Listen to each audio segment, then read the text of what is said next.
Hey, salut tout le monde, j'espère que vous allez bien. C'est moi, Jonathan de l'agence EXP, puis aujourd'hui, on a Karine de Sainte-Julie qui me demande, Jonathan, comment est-ce que tu gères un vendeur, donc dans le fond, comment est-ce que tu gères les attentes d'un vendeur qui veut mettre sa maison trop chère? A priori, une des choses que je fais toujours, c'est que j'essaie de différencier l'opinion personnelle de Jonathan versus ce que le marché dicte. OK? À la base, je comprends. Un vendeur veut aller chercher le maximum possible pour sa propriété. Le vendeur veut, au même titre que, mettons, l'acheteur veut l'inverse. Fait que je comprends ça. Il y a des dangers à ces choses-là. Et c'est des choses que je m'assois et que j'explique aux vendeurs. En l'occurrence, la première chose que je fais, c'est que j'arrive toujours avec une analyse complète de la propriété. Quand que je m'assois avec un vendeur, j'ai avec moi pris le temps, j'ai pris le temps nécessaire pour bien évaluer sa propriété, d'arriver avec des faits, d'être capable de lui expliquer le différentiel de pourquoi est-ce que la maison d'à côté, elle vaut 50 000 de plus. Je prends le temps de lui montrer les éléments principaux de chacune de ces choses-là et objectivement d'arriver avec lui à une opinion d'une valeur de sa propriété. À partir de ce moment-là, il dit « Ah non, moi, ma maison vaut 100 000 de plus. » Bien, je regarde avec lui, à partir de ce moment-là, je regarde avec lui des biens immobiliers qui valent dans la braquette de prix qu'il parle. Fait que moi, je connais déjà la réponse parce que j'ai fait cet exercice-là en faisant ma demande, en faisant mon analyse comparative du marché, pardonne-moi. Je sais déjà qu'à 100 000 $ de plus, tu vas avoir beaucoup plus de terrain, beaucoup plus de superficie habitable.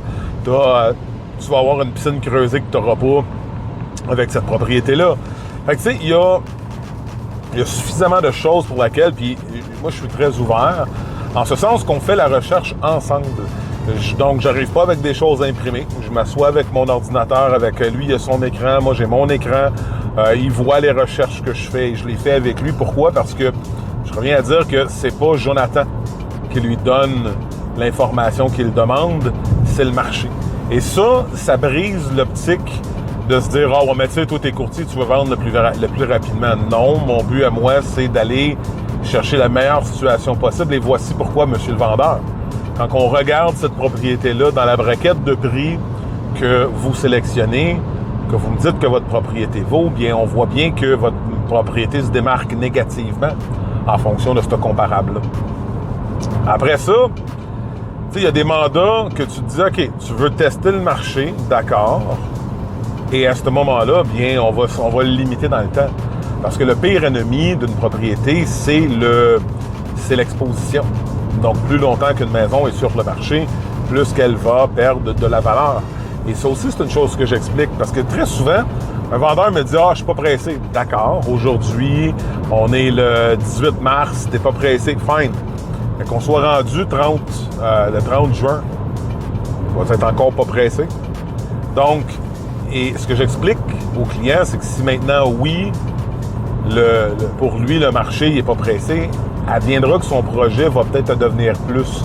Et si la maison, il n'y a pas eu de mouvement sur ça, bien à ce moment-là, il va peut-être se ramasser avec une offre tellement basse, et là, il va être en urgence d'agir, que ça va y scier deux jambes. Et ça, c'est une des choses que j'explique aussi.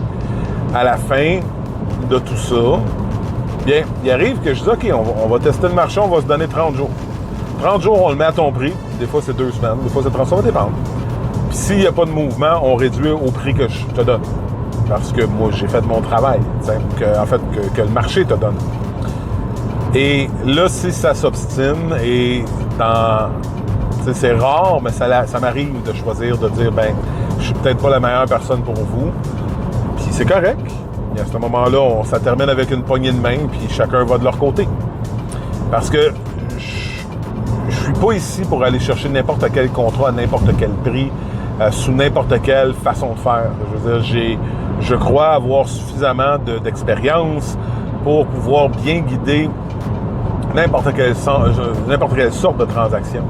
Par contre, ce que je veux m'assurer aussi en même temps, c'est de respecter mes principes, de dire que je suis pas là.